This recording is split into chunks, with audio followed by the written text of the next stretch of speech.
Okay, basically what we're doing is we're putting a line here, string to mark the spot that we're going to make a hole, because we're going to put rocks inside. Now, not like a super big hole, so that's why we have rocks here, and there's also rocks there. So what we are doing is we're going to move more rocks. Nee, how can you dry the leaves when it's going to rain? Get all this clean. Okay, so that's it. We have wildflowers there, and we were able to plant two.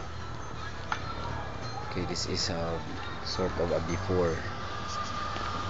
Okay, so as the guy said, the rocks.